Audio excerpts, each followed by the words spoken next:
वो तो लीला कर रहे थे। हम स्वीकार कर लेते थे कि लीला कर रहे थे, किस लिए कि 33 करोड़ देवता रावण ने बंद कर रखे थे अपनी कैद में। जिन देवताओं की आप पूजा करते हैं उनको तो रावण ने बांध के कैद में डाल रखा था, और इन ऐसाओं की तुम पूजा करते हो भक्तजनों। ये बहन बेटियां भाई, क्योंकि हमारी पूजा ही ढंग की नहीं है तो हम पाएंगे क्या।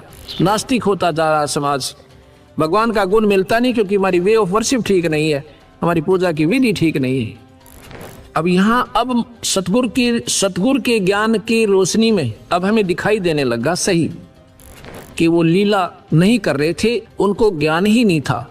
लीला किस लिए करते थे कि 33 करोड़ देवता उसने छुटवाने थे भगवान ने।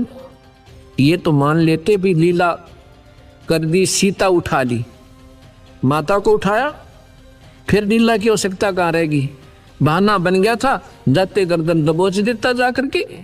अगर बहाना ही बनाना था तो इतना बहुत था।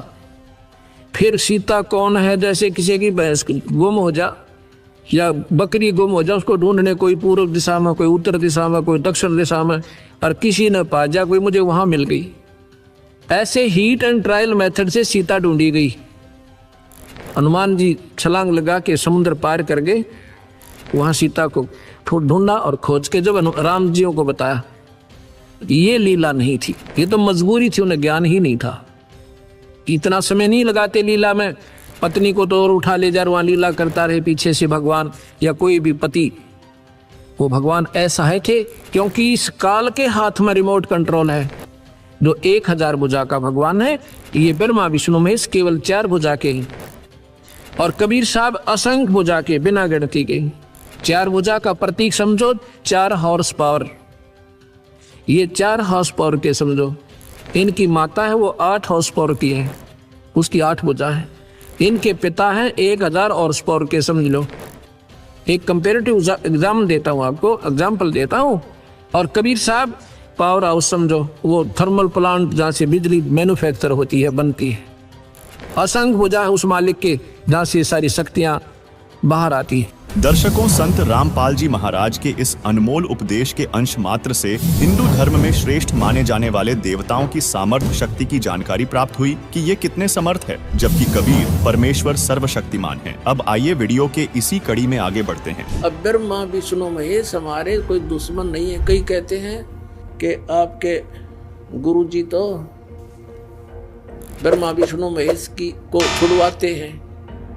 ब्रह्मा विष्णु महेश को हम छुड़वा सकते हैं? हम कोई बालक हैं? अब जैसे ऊर्ध्व मूलम अधः शाखम, ऊपर को जड़ वाला, नीचे को तीनों गुण रूपी शाखा वाला, उल्टा लटका हुआ संसार रूपी वृक्ष है। अब इसमें क्या है? ऊपर को जड़ता पूर्ण परमात्मा, नीचे को तीनों गुण रूपी संसार रूपी वृक्ष की शाखा है। तो क्या कोई शाखा को काट देगा बुद्धिमान व्यक्ति? पेड़ की शाखा को कोई काटने की कहेगा कि इसको तो फेंक दो काट के, फिर लटका के करेंगे बाकी का। हम परमात्मा कहा करते कि जैसे कोई हमने भक्ति रूपी पौधा बीजना है और हम नर्सरी से कोई पौधा लाए, कैसे बीजेंगे? उसको गड्ढा खोदेंगे और उस गड्ढे में उसको जड़ों की तरफ से दबाकर मिट्टी में, फिर उस जड़ों की मूल की सिंचाई करेंगे। तो मूल की यानी जड़ की पूजा करेंगे हम, तो वो पौधा पेड़ बनेगा, उसकी टहनियाँ बड़ी बड़ी हो जाएंगी, तीनों गुण रूपी शाखा। तो उन शाखाओं का फल लगेगा, और फल के लिए हम सारा प्रोसेस अपना कर रहे हैं, फल प्राप्ति के लिए हम कर रहे हैं। तो वो हमने तोड़ने नहीं होते, हमने ऐसे करना है अपनी way of worship according to the spiritual, शास्त्रों के अनुसार करना। देखना, ये समझ लो हम एक पौधा लाए तो ये है बुद्धिमता।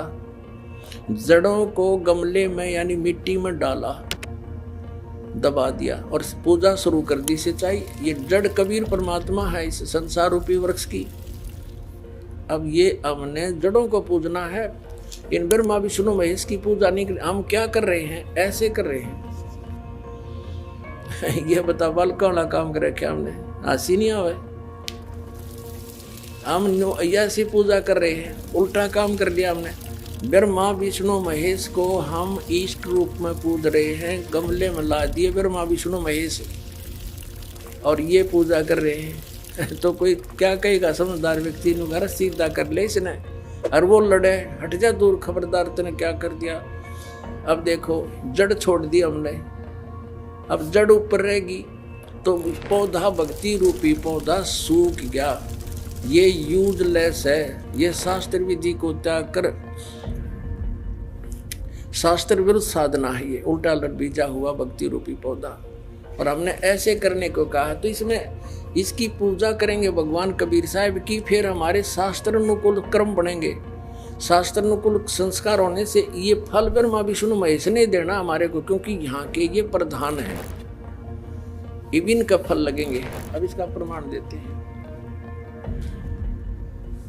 अपने आत्मा परमात्मा ये कहा करते, तुम साधना ठीक करो और फिर अब आपको लाभ होगा पूरा। अब तुम साधना कर रहे हो उनकी जो आपको कुछ दे ही नहीं सकते। अब जैसे आप किसी फैक्ट्री मालिक की नौकरी कर रहे हो, तो नौकरी उसकी कर रहे हो, आपकी हाजिरी लगकर तनख्वाह बनकर कैशियर के पास आती है, अकाउंटेंट के पास आती है। अब तनख्वाह तो देंगे अकाउंटेंट और वो कैशियर, लेकिन वो देंगे आपका वर्क डन, और वो भी उस मालिक की मजदूरी करोगे। तो यदि उस आप लागे अकाउंटेंट और कैशियर की जूते साफ कर, उसकी प्लेट धोना, वह नौकरी दी छोड़ आपने, वो खाक देंगे आपको, लोग भाज्य चोर चाह बिना प्याओ टाइम पे। तो इसी प्रकार हमने पूजा तो करनी है, मजदूरी तो करनी, इष्ट रूप में तो पूजना परमपिता को, कबीर साहब को, और फिर उससे बनेंगे हमारे शास्त्र अनुकूल जितने भी शुभ संस्कार फिर देंगे। यही यहाँ पर जब तक आप यहाँ रहोगे तो यहाँ के ये प्रधान है, इन्होंने हमारा वर्क डन देना है। जैसा कर्म करेगा फल देगा भगवान, इनका ये आखिरी विधान था। तो ये भगवान तो वर्क डन ही दे सकते, इसमें ऐड नहीं कर सकते। और फैक्ट्री मालिक बनवाने के रखे दे तोहफे में, यानी परमात्मा हमारे मालिक हैं, मालिक तो कुछ भी दे सकता है। अब और थोड़ा दिखाते हैं, क्योंकि कंसेप्ट इससे जुड़ा हुआ है। इसी गीता जी अध्याय नंबर 3 के, ये श्रीमद् भगवद गीता अध्याय नंबर 3 के आपको दिखाते हैं, श्लोक 10 से लेकर 15। ये देखिएगा, श्रीमद् भगवद गीता अध्याय नंबर 3 के और श्लोक नंबर 10। प्रजापति ब्रह्मा ने कल्प के आदि में यज्ञ सहित प्रजाओं को रचकर कहा था, तुम लोग इस यज्ञ के द्वारा, यज्ञ माने धार्मिक अनुष्ठान, शास्त्र अनुकूल वृद्धि को प्राप्त हो। यह यज्ञ तुम लोगों को इच्छित भोग प्रदान करने वाली हो। 11वें में कहा है, यज्ञ के द्वारा देवताओं को उन्नत करो और वो देवता तुम लोगों को उन्नत करें। इस प्रकार निस्वार्थ भाव से एक दूसरे को उन्नत करते हुए तुम लोग कल्याण को प्राप्त हो जाओगे। 12वें में फिर कहा है, यज्ञ के द्वारा बढ़ाए गए देवता, बताओ देवता ने क्या हम पकड़ कर बढ़ावांगे, खींच कर बढ़ावांगे उन्हें। अब ये विधि बता रखी है कि शास्त्र अनुकूल साधना करने से, जड़ की पूजा करने से ये तीनों देवता रूपी शाखा बढ़ जाएंगी, बड़ी हो जाएंगी, फिर ये फल देंगे। यज्ञ के द्वारा, शास्त्र अनुकूल साधना के द्वारा बढ़ाए हुए देवता, ये तीनों शाखाएं तुम लोगों के बिना मांगे ही इच्छित भोग निश्चित देते रहेंगे। उन देवताओं को दिए हुए भोगों को जो पुरुष उनके बिना दिए स्वयं भोगता है वह चोर है। अब क्या सिद्ध हो गया कि जैसे हम मूल की पूजा करेंगे, मूल की यानी जड़ की पूजा करने से टहनी बड़ी हो जाएंगी, ये देवता बड़े होकर ये फलों से लदपत हो जाएंगे, ये टहनी बिना मांगे देंगे अपने आप, क्योंकि हम मूल की पूजा कर रहे हैं तो अपने आप इनके बस की बात नहीं, देने पड़ेंगे फल हमारे को। आगे देखो, और जो फिर कहते हैं धर्म दान नहीं करते तो वो तो चोर हैं, वो फिर स्वयं भोगता है बिना गुण को दिए, यानी बिना कुछ दान किए तो चोर है। 13वें में कहा है, यज्ञ से बचे हुए अन्न को खाने वाले श्रेष्ठ पुरुष सब पापों से मुक्त हो जाते हैं, और जो पापी लोग अपने शरीर पोषण के लिए ये अन्न पकाते हैं, वे तो पाप ही खाते हैं। इसका कहने का भाव यह अर्थ ये है। और पुण्यात्माओं, यहाँ पर इस सतलोक आश्रम बरवाला जिला हिसार हरियाणा में पूरे विश्व में एक ये स्थान है जहाँ शास्त्र अनुकूल साधना होती है।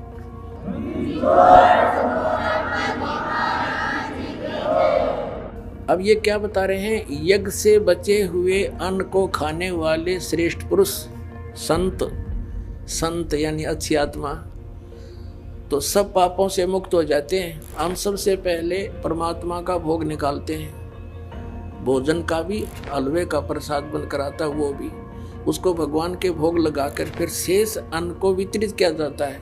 तो ये कहते हैं यज्ञ से बचे हुए अन्न को खाने वाले संत, साधु संत भक्त, यज्ञ से बचे हुए अन्न को खाने वाले संत है यानी साधु संत भक्त आत्माएं, अच्छी आत्माएं सब पापों से मुक्त हो जाते हैं। अब कहने का भाव ये है कि यहाँ पहले भगवान को भोग लगा के शेष बचे हुए अन्न को उसके बच्चों को वितरित किया जाता है, वो महापाप नाशक बन जाता है। तो यहाँ आओगे तो सारी साधना मिल लेगी आपने, तो सब पापों से मुक्त आप होगे। ज्ञान सुनोगे, धर्म यज्ञ, ज्ञान यज्ञ, प्रणाम यज्ञ, सारी यज्ञ, सब साधना, पूरा ट्रीटमेंट दिया जाएगा। फिर कहते हैं जो दान धर्म नहीं करते हो तो चोर हैं भगवान के। जिन हर की चोरी करी और गए राम गुण भूल, ते बिदना बागुल किए वो फिर झूले उल्टी झूल। कहते हैं जो जिन हर की चोरी करी, भगवान ने जो आपको दान दिया है, धन आपके संस्कार ना बागुल किए, आगे दान जो नहीं करता वो तो चोर बताया भगवान का। तो फिर क्या बताते हैं देखिएगा आगे, इसमें निष्कर्ष निकल रहा है। तीसरे अध्याय का हमने ये 13वां श्लोक पढ़ लिया। यज्ञ से बचे हुए अन्न को खाने वाले श्रेष्ठ संत माने आप अच्छी आत्माएं पाप से मुक्त, सब पापों से मुक्त हो जाते हैं। और जो पापी लोग अपना केवल कमाया और खाया वहीं तक सीमित हैं, वो तो पाप को खाते हैं। अब 14 और 15 में एक निर्णायक ज्ञान दे दिया। पहले इनका अनुवाद पढ़ाएंगे इंजीनियरों का, फिर समझ में आएगा। संपूर्ण प्राणी अन्न से उत्पन्न होते हैं। अन्न की उत्पत्ति वृष्टि से होती है, वृष्टि यज्ञ से होती है, और यज्ञ शास्त्र, इसका अर्थ है शास्त्र अनुकूल कर्मों से जो होता है वो विहित कर्मों से उत्पन्न होने वाले हैं, यज्ञ यानी धार्मिक अनुष्ठान। और कर्म समुदाय को तो ब्रह्मो उद्भवम, इन्होंने ब्रह्म का अर्थ वेद कर दिया है। कोई बात हुई? ब्रह्म का अर्थ वेद कर दिया। ये लिखना था कि देखो हम यहाँ पर आए इस काल के लोक में, तो हमने कर्म करके ही मिलेगा, ना कति नहीं मिला है। तो कहते हैं ये कर्म लगाए ब्रह्म ने बनाया विधान यहाँ का, और ब्रह्म की उत्पत्ति हुई परम अक्षर ब्रह्म से, उस परमात्मा से, सच्चिदानंद घन ब्रह्म से। इसका अर्थ तो ये है, लेकिन इन अज्ञानियों ने कुछ ज्ञान तो था नहीं, सारे उल्टे अडंगे अड़ा दिए। ये देखिएगा, कर्म समुदाय को तू वेद से उत्पन्न नहीं, ब्रह्म से उत्पन्न हुए, और ब्रह्म अक्षरम उद्भवम अविनाशी परमात्मा से, यहाँ ब्रह्म लिखना था, ब्रह्म ये काल अविनाशी परमात्मा से उत्पन्न हुआ जान। इससे सिद्ध होता है कि सर्वगतम ब्रह्म, सर्वगतम माने सर्वव्यापी परमात्मा, सबका मालिक, सदा ही यज्ञों में प्रतिष्ठित है। उसको वो इष्ट रूप में पूज्य है, वही प्रतिष्ठित है सभी यज्ञों में, उसको इष्ट मानकर पूजा करनी चाहिए। इसका निष्कर्ष ये निकल गया। अब हम उस परमात्मा को इष्ट मानकर पूजा करेंगे तो हमारी शास्त्र अनुकूल साधना होगी। और इसमें कहा है कि सारा जो शास्त्र अनुकूल साधना करने से हमारे शुभ संस्कार बनेंगे। ये भक्ति रूपी पौधा बड़ा होगा, ब्रह्मा विष्णु महेश के पास हमारे संस्कार जाएंगे, और ये बिना मांगे आपको देंगे, आपको बिना मांगे देंगे। जैसे फल लदपत हो गए टहनिया के, आप भी खाओ, रिश्तेदार भी ले जाओ, और पड़ोसी भी तोड़ ले जाओ तो भी समाप्त ना हो। तो इतना इस प्रकार हमारा ये पूरा भक्ति क्रम पूरा होता है। तो हम आपको सबसे पहले परमात्मा ने कहा है कि तीनों देवा इन कमल दलों में बसे, ये ब्रह्मा विष्णु महेश, और प्रथम इनकी वंदना और फिर सुन सतगुरु उपदेश।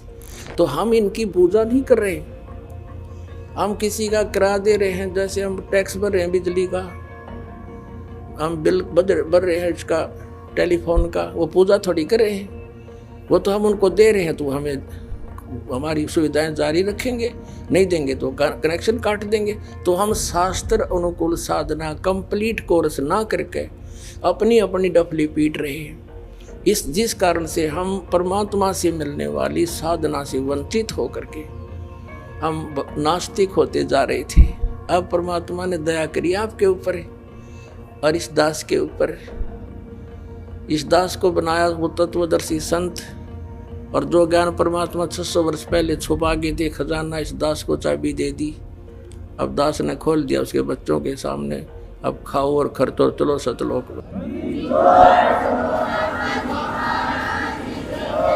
दर्शकों, इन प्रमाणों से सिद्ध हो गया कि संत रामपाल जी महाराज ब्रह्मा विष्णु महेश की भक्ति छुड़वाते नहीं हैं, बल्कि सही विधि से भक्ति करवाते हैं। और इतना ही नहीं, संत रामपाल जी महाराज पृथ्वी पर वर्तमान में मौजूदा लगभग 8 अरब आबादी में एकमात्र पूर्ण संत है जो सत्य सनातन धर्म को पूरे विश्व में प्रतिष्ठित करेंगे। जानने के लिए देखिए आगे। भविष्यमालिका पुराण में लिखा है कि 2032 तक पूरे विश्व में सत्य सनातन धर्म प्रतिष्ठित हो जाएगा। ऐसा ही संकेत कबीर परमात्मा ने कबीर सागर में किया है कि सारा संसार सत्य भक्ति अपनाएगा और आदि सनातन धर्म पूरे विश्व में प्रतिष्ठित हो जाएगा।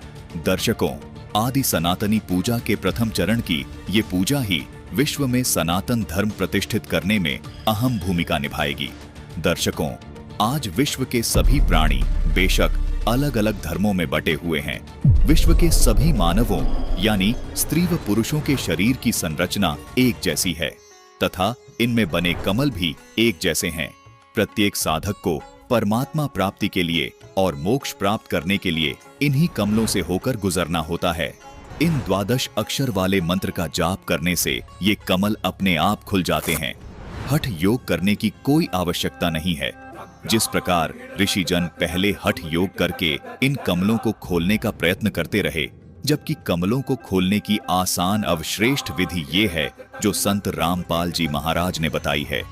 यही विधि कबीर परमात्मा जी ने अपने शिष्य धर्मदास जी को बताई, अपने शिष्य गरीबदास जी को बताई। यही विधि बाबा नानक जी को तथा उन तमाम महापुरुषों को बताई जिनको कबीर परमात्मा स्वयं आकर मिले। इसी विधि से इन महापुरुषों का मोक्ष हुआ। इन सभी महापुरुषों ने अपने ग्रंथों में इस 12 अक्षर मंत्र को लिपिबद्ध कर दिया था, जिसका प्रमाण आपको संत रामपाल जी महाराज ने प्रमाणित करके दिखा दिया है। दर्शकों, विचारणीय विषय ये भी है कि यदि आज के वर्तमान धर्म गुरुओं के अनुसार यदि भक्ति साधना की जाए तो विश्व कल्याण नामुमकिन है, क्योंकि जो साधना मुस्लिम धर्म में बताई जा रही है वो हिंदू धर्म में तथा अन्य धर्मों में नहीं बताई जा रही। इसका मतलब हिंदू समाज का तथा अन्य धर्मों के लोगों का मोक्ष होना असंभव है। इसी प्रकार जो साधना हिंदू धर्म के धर्मगुरु बता रहे हैं वो साधना मुस्लिम धर्म व अन्य धर्मों में नहीं बताई जा रही। इसका मतलब मुस्लिम समाज के लोगों का तथा अन्य धर्मों के लोगों का मोक्ष होना असंभव है। वास्तव में सच तो ये है दर्शकों कि किसी भी धर्म के धर्मगुरुओं के पास विश्व कल्याण का तथा पूर्ण मोक्ष मार्ग का यथार्थ भक्ति का 12 अक्षर मंत्र नहीं है। केवल संत रामपाल जी महाराज ही विश्व में एकमात्र ऐसे संत हैं जो विश्व के संपूर्ण मानव समाज के लिए सभी धर्म ग्रंथों में प्रमाणित भक्ति को पूरे मानव समाज के लिए दे रहे हैं। इसी भक्ति से संपूर्ण मानव समाज का कल्याण हो सकता है। जैसे कबीर जी ने सभी धर्मों की पुण्य आत्माओं को ये सत भक्ति देकर मोक्ष प्रदान किया था, ठीक वैसे ही दर्शकों, संत रामपाल जी महाराज के तत्वज्ञान की चाबी से अनादिकाल से छुपा पंचदेवों के 12 अक्षर मंत्रों के रहस्य का ताला खुल चुका है। दर्शकों, अभी एक और रहस्य से पर्दा उठाया जा रहा है जिसे देखकर भक्त समाज की आंखें फटी की फटी रह जाएंगी। संत रामपाल जी महाराज ने बताया कि जो पंचदेवों का निवास हमारे शरीर के अंदर उपस्थित कमलों में है, इनका विस्तार से विवरण इस प्रकार है। मानव शरीर में रीढ़ की हड्डी है, गुदा के पास जिसका निचला हिस्सा है, इस रीढ़ की हड्डी के साथ गुदा से 1 इंच ऊपर मूल कमल है जिसकी 4 पंखुड़ी हैं। इसमें गणेश जी का निवास है। मूल कमल से 1 इंच ऊपर स्वाद कमल है जिसकी 6 पंखुड़ी हैं। इसमें ब्रह्मा और उनकी पत्नी सावित्री का निवास है। स्वाद कमल के ऊपर नाभि कमल है, इसकी 8 पंखुड़ी है जिसमें विष्णु जी और लक्ष्मी जी का निवास है। नाभि कमल के ऊपर हृदय कमल है, इसकी 12 पंखुड़ी है जहां शिव और पार्वती का निवास है। हृदय कमल के ऊपर कंठ कमल है, इसकी 16 पंखुड़ी हैं जिसमें दुर्गा जी का निवास है।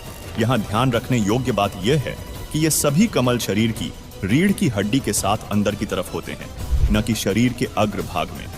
दर्शकों, यहाँ विशेष बात यह है कि इन कमलों में ब्रह्मा विष्णु महेश अपनी अपनी पत्नियों के साथ निवास करते हैं, जिनका विवाह दुर्गा जी ने सृष्टि के प्रारंभ में वैदिक रीति से कराया था।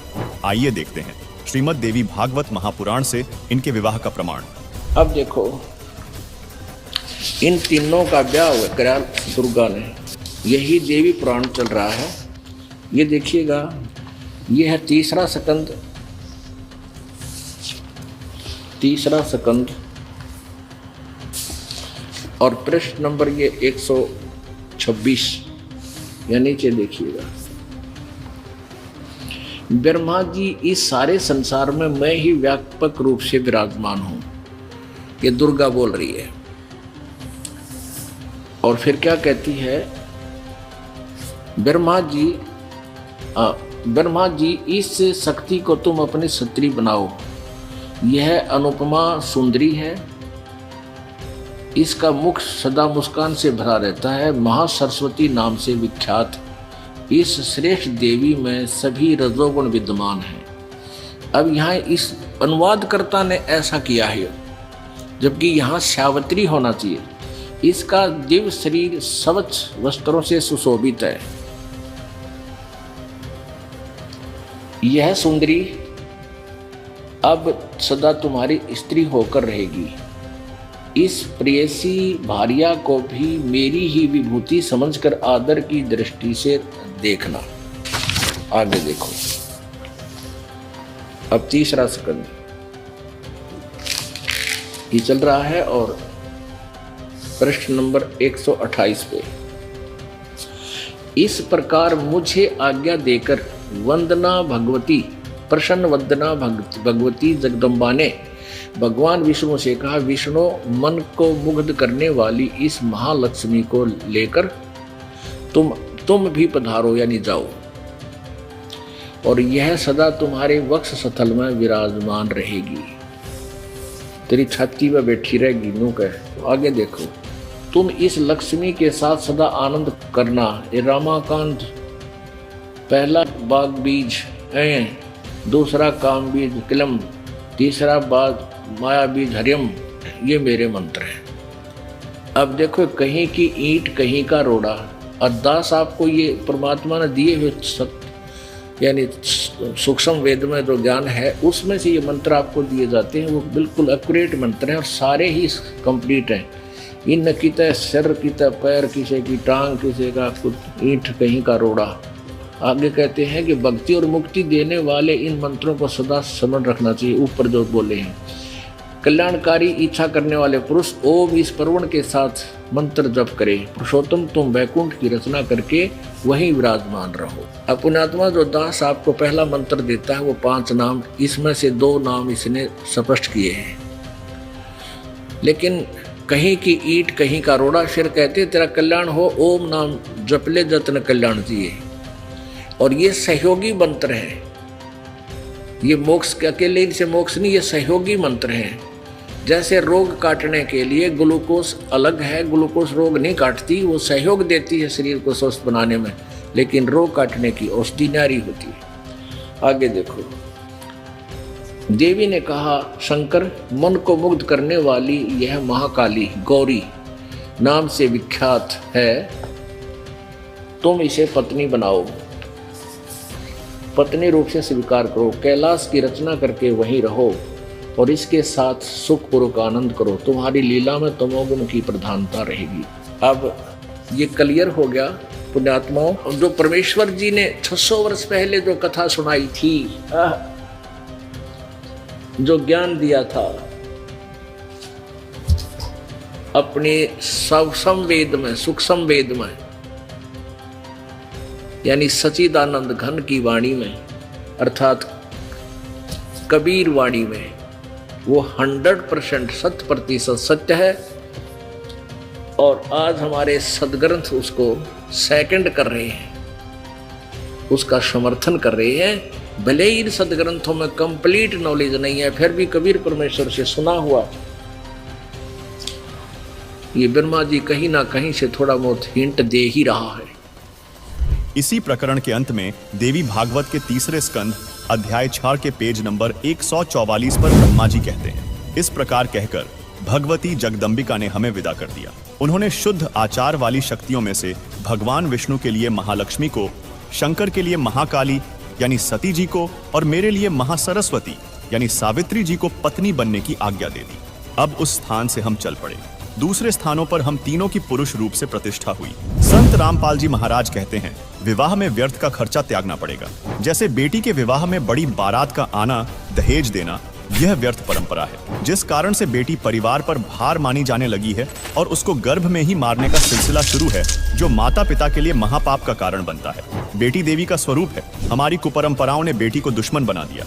अभी आपने श्री देवी पुराण के 3रे स्कंद में प्रमाण देखा कि इस ब्रह्मांड के प्रारंभ में तीनों देवताओं, श्री ब्रह्मा जी, श्री विष्णु जी तथा श्री शिव जी का जब इनकी माता श्री दुर्गा जी ने विवाह किया, उस समय न कोई बाराती था, न कोई भांति था, न कोई भोजन भंडारा किया गया था, न डीजे बजा था, न कोई नृत्य किया गया था। श्री दुर्गा जी ने अपने बड़े पुत्र श्री ब्रह्मा जी से कहा कि हे ब्रह्मा, यह सावित्री नाम की लड़की तुझे तेरी पत्नी रूप में दी जाती है, इसे ले जाओ और अपना घर बसाओ। इसी प्रकार अपने बीच वाले पुत्र श्री विष्णु जी से लक्ष्मी जी तथा छोटे बेटे श्री शिव जी को पार्वती जी को देकर कहा कि ये तुम्हारी पत्नियां हैं, इनको ले जाओ और अपना अपना घर बसाओ। तीनों अपनी अपनी पत्नियों को लेकर अपने अपने लोक में चले गए, जिससे विश्व का विस्तार हुआ। दर्शकों, अब पुनः मुख्य विषय पर आते हैं।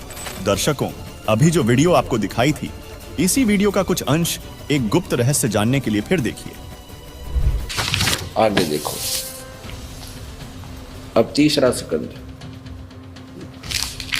ये चल रहा है और प्रश्न नंबर 128 पे, इस प्रकार मुझे आज्ञा देकर वंदना भगवती, प्रसन्न वंदना भगवती जगदम्बा ने भगवान विष्णु से कहा, विष्णु, मन को मुग्ध करने वाली इस महालक्ष्मी को लेकर तुम भी पधारो, यानी जाओ, और यह सदा तुम्हारे वक्ष स्थल में विराजमान रहेगी, तेरी छाती में बैठी रहेगी। यूं कहे तो आगे देखो, तुम इस लक्ष्मी के साथ सदा आनंद करना। ये रामाकांत, पहला बाग बीज दूसरा काम बीज किलम, तीसरा बाग माया बीज हरियम, ये मेरे मंत्र हैं। अब देखो, कहीं की ईंट कहीं का रोड़ा, अरदास आपको ये परमात्मा ने दिए हुए यानी सूक्ष्म वेद में जो ज्ञान है, उसमें से ये मंत्र आपको दिए जाते हैं। वो बिल्कुल एक्यूरेट मंत्र हैं और सारे ही कंप्लीट हैं। इन किता सिर, किता पैर, किसी की टांग, किसी का कुछ ईंट, कहीं का रोड़ा। आगे कहते हैं कि भक्ति और मुक्ति देने वाले इन मंत्रों को सदा स्मरण रखना चाहिए। ऊपर जो बोले हैं, कल्याणकारी इच्छा करने वाले पुरुष ओम इस प्रवण के साथ मंत्र जप करे। पुरुषोत्तम, तुम वैकुंठ की रचना करके वहीं विराजमान रहो। पुण्यात्मा जो दास आपको पहला मंत्र देता है वो 5 नाम, इसमें से 2 नाम इसने स्पष्ट किए हैं। लेकिन कहीं की ईंट कहीं का रोड़ा, फिर कहते तेरा कल्याण हो, ओम नाम जपले जतन कल्याण जिए। और ये सहयोगी मंत्र हैं, ये मोक्ष के अकेले इनसे मोक्ष नहीं, ये सहयोगी मंत्र हैं। जैसे रोग काटने के लिए ग्लूकोज अलग है, ग्लूकोज रोग नहीं काटती, वो सहयोग देती है शरीर को स्वस्थ बनाने में, लेकिन रोग काटने की औषधि नारी होती। दर्शकों, श्री देवी दुर्गा जी ने इसमें 3 मंत्र वो बताए हैं जो पंच देवों के 12 अक्षर मंत्र के प्रथम नाम में है, किलियम, हरियम और ओम। किलियम का लाभ बताया है काम, यानी मनोकामना पूर्ण होती है। हरियम से लाभ बताया है अर्थ यानी धन लाभ होता है, और ओम से लाभ बताया है कि ब्रह्म तक की प्राप्ति का कल्याण हो जाएगा, यानी ब्रह्म तक प्राप्ति ओम से होगी। तो इससे स्पष्ट हो गया कि संत रामपाल जी ने जो सूक्ष्म वेद से संपूर्ण 12 अक्षर मंत्र दिया है, इससे पूर्ण लाभ होगा। इन अधूरे सधूरे ट्रीटमेंट से कुछ नहीं होता। आज संत रामपाल जी महाराज हर धर्म के धार्मिक लोगों को ये यथार्थ भक्ति प्रदान करके मोक्ष का अधिकारी बना रहे हैं। ये पंचदेव समान रूप से विश्व के सभी प्राणियों के शरीर में बने इन कमलों में विद्यमान हैं। इन पंचदेव को प्रसन्न करने का तथा पूर्ण लाभ प्राप्त करने का ये एकमात्र द्वादश अक्षर मंत्र है जो जाप करने का है। संत रामपाल जी महाराज इस द्वादश अक्षर मंत्र का जाप दिन में कम से कम 108 बार अपने शिष्यों को जपने का निर्देश देते हैं, जो विश्व में केवल एकमात्र संत रामपाल जी महाराज ही दे रहे हैं। संपूर्ण विश्व के प्राणी इस द्वादश अक्षर मंत्र की जब साधना करेंगे तो चारों ओर खुशहाली और भाईचारा कायम होगा। पूरा विश्व एक हो जाएगा और आदि सनातन धर्म पूरे विश्व में प्रतिष्ठित हो जाएगा। सभी मानवों के जीवन से दुख हमेशा हमेशा के लिए खत्म हो जाएगा, क्योंकि इस द्वादश अक्षर मंत्र में इन पंचदेवों की शक्ति सामूहिक रूप से कार्य करती है। संत रामपाल जी महाराज के अथक प्रयासों से ये शास्त्र प्रमाणित ज्ञान तेजी से विश्व में फैल रहा है। आदि सनातनी पूजा के प्रथम चरण की ये भक्ति पंचदेव से मिलने वाले लाभों को प्रदान करने वाली है तथा संपूर्ण भक्त समाज के लिए संजीवनी है। आइए देखते हैं इन मंत्रों के जाप करने वालों की जुबानी। नमस्कार दोस्तों, इस वक्त हम पहुंचे हैं बैतूल उर्दन पर, जहां पर आप देख सकते हैं यहाँ पे कुछ लोग खड़े हुए हैं। यहाँ पर आप देख सकते हैं बहुत सारी पब्लिक भीड़ लगी हुई है, जो खचाखच यहाँ पर देख सकते हैं भरा हुआ मैदान भरा हुआ है। लोगों से जानना चाहेंगे इस वक्त ये जो भीड़ दिख रही है किस लिए आई हुई है और यहाँ किस लिए यहाँ पर ये जो लोग दिख रहे हैं, क्या बात है इधर पर भीड़ क्यों लगी हुई है? ये जो दिव्य धर्म यज्ञ का भंडारा है 3 दिन का, जो कबीर साहब ने 600 वर्ष पहले करवाया हुआ था, उसी के उपलक्ष्य में आज 3 दिन का विशाल भंडारा उपलब्ध करवाया गया संत रामपाल जी महाराज जी के द्वारा। उसी के लिए जो जन सैलाब आया हुआ है यहाँ पे। जाहिर सी बात है, इनका कहना है कि जन सैलाब जो आया हुआ है 3 दिन का भंडारा चल रहा है, कि कबीर साहब जी का भंडारा चल रहा है, संत रामपाल जी महाराज जी का भंडारा चल रहा है, लेकिन उनके जो अनुयायी हैं ये दावा कर रहे हैं भंडारा चल रहा है, लेकिन यहाँ पर कबीर साहब भगवान की बात कर रहे हैं। इनने बोला है, संत रामपाल जी महाराज जी की बात बोली है, लेकिन इनके ऊपर एलिगेशन लगाए गए हैं। जानना चाहेंगे, आप कह रहे हैं उनका भंडारा चल रहा है लेकिन यहाँ पे लोग आए हैं, क्या आप लोग नहीं जानते हैं कि इनके ऊपर बहुत सारे दोषारोपण है? नमस्कार सर, देखो दोषारोपण वाली बात अगर हम करते हैं तो दोषारोपण तो कोई किसी पे भी लगा सकता है कि मैं आपने ये किया, लेकिन दोषारोपण सिद्ध होना चाहिए। और संत रामपाल जी महाराज पे अगर दोषारोपण लगे तो आप एक तरफ अपना कैमरा घुमा के देखिए, चारों तरफ और अंदर जाके देखिए कि यहाँ जो पब्लिक आई है इनसे सवाल करिए, इनसे पूछिए कि आपके गुरुजी कहाँ है और ये भंडारा किस आधार पर हो रहा है। देखिए भंडारे तो आप सभी लोग देखते ही हैं कि किसके तरह आज आप जरा सा नॉर्मल कॉलोनी गली मोहल्ले में जो भंडारे होते हैं उसमें कितना चंदा लिया जाता है। आप यहाँ किसी से पूछ के बताइए आपसे कोई चंदा लिया है? ये पूरा भंडारा शुद्ध देसी घी से होता है। तो ये दोषारोपण वाली बात है, वो एक विचाराधीन मामला चल रहा है और उस पर भी अगर आप पहल करते हैं कि दोष जो संत रामपाल जी महाराज पर लगे वो क्यों लगे हैं। देखिए मैं आपको एक बात बताता हूँ, आज तक इस पृथ्वी पे जितने भी संत हुए हैं किसी ने भी हमें परमात्मा का नाम नहीं बताया कि परमात्मा होता कौन है, परमात्मा है कौन। संत रामपाल जी महाराज एक अकेले ऐसे संत हैं जिन्होंने शास्त्रों के आधार पर बताया कि परमात्मा ये है, कबीर साहब परमात्मा है। ऐसे हम जैसे विष्णु भगवान आदरणीय हमारे, हम हिंदू धर्म से हैं, विष्णु भगवान हमारे पूजनीय हैं, लेकिन विष्णु भगवान का हमें प्रमाण होना चाहिए। जैसे मुस्लिम भाई कहते हैं कि अल्लाह, लेकिन अल्लाह का प्रमाण कुरान में होना चाहिए। ऐसे ही तीनों देवताओं का प्रमाण किसी भी ग्रंथ में ये नहीं है कि ये परमात्मा है, सिर्फ एक कबीर साहब का प्रमाण है। आप तो कह रहे हैं कबीर साहब का प्रमाण है, संत रामपाल जी महाराज जी प्रमाण देते हैं, लेकिन वो अभी भी कहाँ है, वो जेल में बताए जा रहे हैं, ऐसा क्यों? देखिए संत रामपाल जी महाराज ने सत्या प्रकाश नामक पुस्तक जो थी और दूसरा सभी धर्म शास्त्र थे। आज आप अपने गांव में सच बोलिए, क्या आज आप अपने गांव में सच बोलेंगे आप सब भीड़ के साथ चलेंगे? अगर आप सच बोलते हैं तो आप अलग चलेंगे, पूरी भीड़ एक अलग चलेगी। इसीलिए जो सच बोलने वाला होता है वो हमेशा कहाँ होता है, और सच बोलने पे किसी का मिशन नहीं रुकता है। संत रामपाल जी कहाँ बैठे हैं, उनका मिशन नहीं रुक रहा है, उनका जो ज्ञान है वो फली फूल रहा है, उनके जो चीजें हैं उनकी सच्चाई को दबाया नहीं सकता ज्ञान। और भी लोग हैं, आपसे जानना चाहेंगे, आप कहाँ से? जी मैं जबलपुर से। क्या नाम है आपका? प्रवेश दास। क्या करते हैं आप? मैं एडवोकेट हूँ, मध्य प्रदेश उच्च आप न्यायालय। एडवोकेट हैं जी। फिर यहाँ कैसे आए आप? मैं ये दिव्य धर्म यज्ञ दिवस का भंडारा चल रहा है उसमें आया हूँ। आपको नहीं पता है कि संत रामपाल जी महाराज जी के जो बताया जा रहा है वो, लेकिन वो तो इस समय जेल में है? जी जेल में हैं, लेकिन जो भी आरोप लगाए गए हैं जैसे भगत जी ने बताया वो सब बेबुनियाद हैं और अपने अपने सब रोटी सेकने के लिए लगाए गए हैं और कुछ नहीं। इतने एजुकेटेड होते हुए भी हम जानना चाहेंगे आपसे, क्यों आप संत रामपाल जी महाराज जी की शरण में कैसे आ गए? मैं 2010 से हमारा पूरा घर परिवार जुड़ा हुआ है, तब से हम आ रहे हैं और सतभक्ति और मोक्ष का जो एक रास्ता बताते हैं वो सिर्फ संत रामपाल जी ही बताते हैं और कोई नहीं बताता। सतभक्ति की जो बात करते हैं संत रामपाल जी महाराज जी करते हैं, और भी यहाँ पे लोग हैं। आपसे जानना चाहेंगे, आपका क्या नाम है? महेंद्र दास, क्या करते हैं आप? Advocate, district court Jabalpur. आप डिस्ट्रिक्ट कोर्ट जबलपुर से हैं, जाहिर सी बात है पब्लिक जो देख रही है आपको सुन रही है, जबलपुर से डिस्ट्रिक्ट कोर्ट से हैं आप, बिलोंग करते हैं। आपसे जानना चाहेंगे संत रामपाल जी महाराज जी के जो बात करते हैं, अपन कर रहे हैं, कार्यक्रम चल रहा है, उनके ऊपर तो एलिगेशन लगा रहे हैं, फिर इतनी सारी भीड़ क्यों आई है? देखिए सर, एलिगेशन लगाना कोई बड़ी बात नहीं है। एलिगेशन कहीं पे भी लगाए जा सकते हैं। जिनको अगर उस विषय में मालूम नहीं है तो वो एलिगेशन लगा सकते हैं, लेकिन एलिगेशन लगने का मतलब ये नहीं हो जाता कि वो पूरी तरह से प्रूफ हो चुका है। एलिगेशन लगाया गया है, लेकिन उन चीज़ का प्रूफ होना जरूरी है। आज विचाराधीन न्यायालय में आप उन चीज़ को भी विचार कीजिए, उन चीज़ों को क्यों नहीं दिखाते आप लोग? आज उनके जितने भी केस हैं, बहुत सारे केसों में बरी हो चुके हैं गुरुजी, हमारे गुरुजी संत रामपाल जी महाराज, और कुछ विचाराधीन है, तो आप वो भी दिखाइए ना जनता को जागरूक कीजिए उस चीज़ से। जनता को जागरूक होने का समय है, ऐसा इनका कहना है। लेकिन यहाँ बात आ रही है मुद्दे की कि संत रामपाल जी महाराज जी के जो अनुयायी बढ़ते जा रहे हैं, फॉलोवर्स बढ़ते ही जा रहे हैं, ऐसा क्यों? क्या झूठ को क्या छुपाया जा रहा है? अपने सदग्रंथों में इन्होंने कहा कि खोल खोल के दिखा रहे हैं, लेकिन देखने के लिए किसी को फुर्सत नहीं है। आपसे जानना चाहेंगे, आप अभी बता रहे थे कि जो सच्चाई है वो ग्रंथों में छुपी हुई है, क्या जानते हैं सच्चाई? देखिए, मैं आपको एक सीधी सी एक बात बता दें जरा सी। जैसे एक राशन कार्ड होता है, एक आधार कार्ड होता है, एक पैन कार्ड होता है, सरकार ने हमारे डॉक्यूमेंट्स बना रखे हैं। उस डॉक्यूमेंट्स में हमारा सन ऑफ लिखा रहता है। जैसे मेरे आधार कार्ड में भी सन ऑफ मेरा एक होगा, पैन कार्ड में भी एक होगा और राशन कार्ड में भी एक होगा। ऐसे ही हमारे शास्त्रों में हमारा सन ऑफ एक होगा।